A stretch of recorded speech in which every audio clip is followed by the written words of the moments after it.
So guys, एक बार फिर से आप सभी का स्वागत है। आज हम पढ़ने वाले हैं, देखिए, आवर्तकाल के बारे में। तो एक तरंग के बनने में लगा समय क्या कहलाता है? आवर्तकाल कहलाता है। इसे टी से निरूपित करते हैं। टी सेकंड मतलब एक तरंग, और एक सेकंड का मतलब क्या हुआ? 1/t तरंग। और 1/t जो होता है वो क्या होता है सर? न्यू होता है। मैंने आपको पिछली वीडियो में बताया। तो न्यू बराबर हो गया आपका 1/t। सिंपल सी चीज़ें हैं, देखिए, इसमें कुछ इतना मुश्किल नहीं है, बस हल्का सा आपको समझना है, ध्यान रखना है, और ये चीज़ें अपने आप आपको याद होती चलेंगी। फिर से समझाता हूँ। एक तरंग के बनने में जो समय लगता है उसी को कहा जाता है उस तरंग का आवर्त काल, यानी टी से इसे निरूपित करते हैं। टी सेकंड का मतलब एक तरंग, मतलब मान लीजिए किसी तरंग के बनने में टी सेकंड लग रहे हैं। हमको नहीं पता ना कि एक तरंग कितनी देर में बन रही है, तो हमने माना कि वो टी सेकंड में बन रही है। तो टी सेकंड में कितनी तरंग बन रही है? एक तरंग बन रही है। और अगर हम एक सेकंड लगाते हैं तो क्या हो जाएगा? 1/t तरंग, इतनी तरंगें बनेंगी। और हम जानते हैं लास्ट वीडियो से कि 1/t जो होता है वो क्या होता है? न्यू होता है। तो इसलिए फॉर्मूला बन के आता है फिर से, new is equal to 1/t, जहाँ पे न्यू क्या है? आवृत्ति है, और टी आपका आवर्त काल है। अब दाईं ओर देखिए, हम नई चीज़ पढ़ रहे हैं। तरंग की चाल किसे कहते हैं? वेग किसे कहते हैं? तो तरंग की चाल कहो या फिर तरंग का वेग कहो। अब हम सीधे एक फॉर्मूला जानते हैं, बचपन से पढ़ते आए हैं।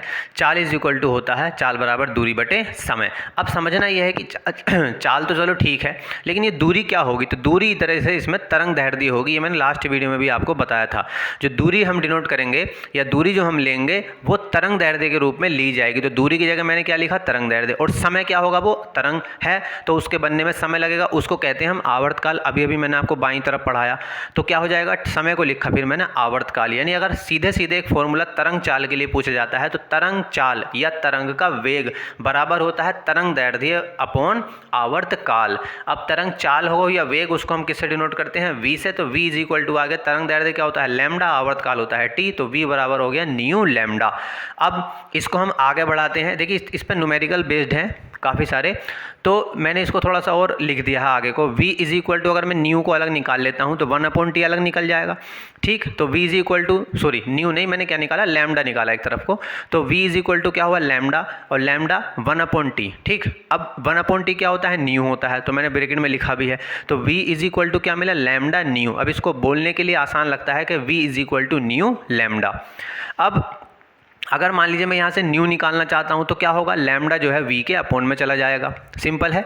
तो न्यू इज इक्वल टू मिलेगा आपको v अपॉन लैम्डा। अब v क्या है? चाल है। अब मैंने आपको किसी वीडियो में बताया था, शायद पिछली या उससे पहली वाली वीडियो में, कि जो तरंग की चाल होती है वो प्रकाश की चाल के बराबर मानी जाती है। तो यदि तरंग की चाल बराबर हो प्रकाश की चाल के बराबर, तो v किसके बराबर हो जाएगा? c के बराबर हो जाएगा। c क्या है? जो लाइट है हमारी, प्रकाश है, उसकी चाल को c से डिनोट करते हैं।